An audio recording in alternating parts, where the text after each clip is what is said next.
किती एकरी आपलं इथे क्षेत्र सगळं इथंच ना एकाच ठिकाणी आवाज असे सायलेंट पोरं सुद्धा आवाज तसे सायलेंट हे दैवशाली यांची हॅलो क्या कर रहे हो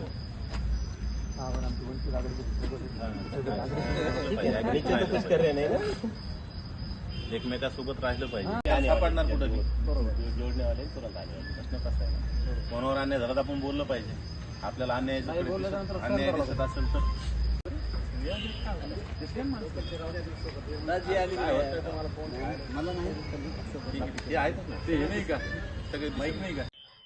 आबा काय सांगायला 28 तारखेला जे आहे ते बीड मध्ये भव्य मोर्चा निघणार आहे. संतोष देशमुख यांच्या हत्ये संदर्भात हा मोर्चा आहे आणि याला मनोज जरांगेसह विविध राजकीय पक्षांचे नेते सुद्धा हजर राहण्याची शक्यता आहे. खरं तर मसाजोगचे सरपंच संतोष देशमुख यांच्या हत्येचा सर्व स्तरातून निषेध झालेला आहे आणि झाला पाहिजे आणि संतोष देशमुखांच्या हत्येच्या मारेकऱ्यांना कठोरात कठोर खरं तर फाशीची शिक्षा झाली पाहिजे हे मी यापूर्वी सुद्धा सांगितलं होतं. परंतु जर तिथं मोर्चा काढून आणि त्याला राजकीय अंगाचा मोर्चा जर असेल खरं तर मोर्चा कसा निघाला पाहिजे की सर्व संघटना सर्व जाती धर्मातील लोक त्यामध्ये आले पाहिजे.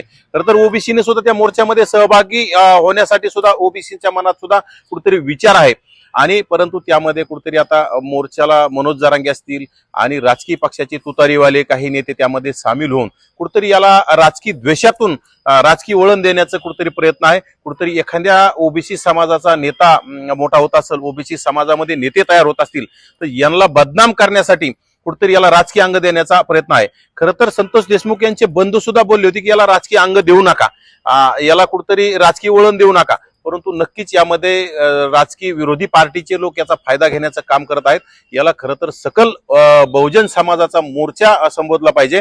यामध्ये जरांगे सारख्या जातीवादी माणसाला सुद्धा यामध्ये एंट्री नाही पाहिजे आणि तुतारीवाले जेवढे हे असतील आमदार असतील खासदार असतील हे तिथं जातीवाद करण्यासाठी कुठेतरी एका समाजाचा मोर्चा दाखवण्याचा प्रयत्न करत आहेत.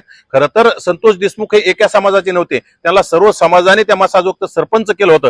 अशा माणसाचा न्याय देण्याच्या मागणीसाठी सकल बहुजन समाजाचा मोर्चा झाला पाहिजे. परंतु हा मोर्चा नक्कीच त्या तुतारीवाल्यांचा मोर्चा असावा असा आम्हाला याच्यामध्ये वास येतोय आणि नक्कीच यामध्ये कुठेतरी राजकीय रंग एखाद्याचं राजकीय करिअर संपवण्यासाठी एखाद्याचं राजकीय अस्तित्व संपवण्यासाठी हा केविलवाना प्रयत्न या राजकीय नेत्याकडून सुरू आहे असं मला वाटतं. आबा जर आपण बघितलं तर धनंजय मुंडे असतील यांना पालकमंत्री पद देऊ नये बीडचं अशा पद्धतीनं दबाव जो आहे तो शासनावर आणण्याचं बघायला मिळते. नक्कीच तोच केविलवाना प्रयत्न काय आहे की जे तुतारीच्या पक्षाचे जेवढे लोक असतील ज्यामध्ये तुतारीचा खासदार आहे जरांगे आहे म्हणजे तुतारी वाजवणारे सर्वच धनंजय मुंडे यांना पालकमंत्री मिळू नये यासाठी ह्या मोर्चाचं खरं तर आयोजन केलंय. यांना स्वर्गीय संतोष देशमुख यांना न्याय मिळावा याच्यासाठी यांना काही घेणं देणं नाही. यांना याच्यामध्ये राजकारण करायचंय. खरं तर आदरणीय शरदचंद्र पवार साहेब यांचा पुणे जिल्हा आहे. पुणे जिल्ह्यामध्ये मुळशी पॅटर्न गावामध्ये यापूर्वी जमिनी हडप करण्याच्या वादातून अनेक लोकांच्या हत्या झालेल्या आहेत. अनेक लोकांच्या जमिनी बळकावण्याचं काम केलं.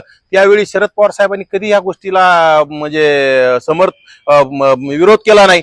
त्यामध्ये त्या गोष्टीला समर्थन करून अनेक लोकांच्या शरद पवार साहेबांनी लवासा सारख्या सिटीमध्ये जमिनी घेण्याचं काम केलं. त्या तरी कुठतरी शेतकऱ्यांच्या जमिनी होत्या त्यामध्ये सुद्धा वाद होता. तिथं सुद्धा अनेक अशा घटना घडलेल्या असताना अशा घटना वर येऊन दिल्या नाही. परंतु एखाद्या जिल्ह्यामध्ये ओबीसीचं नेतृत्व मोठं होत असेल तर त्या नेतृत्वाला कसं दाबण्याचं काम हे फक्त शरद पवार साहेबांकडून आपण शिकलं पाहिजे. आणि शरद पवार वारंवार त्यांची सत्ता नसताना अनेक वेळा आपण पाहिलंय की सत्ता नसली की शरद पवार साहेब हे राज्यामध्ये जिल्ह्यामध्ये मोर्चे काढण्याचं काम करून सरकार अस्वस्थ करण्याचं काम करत असतात.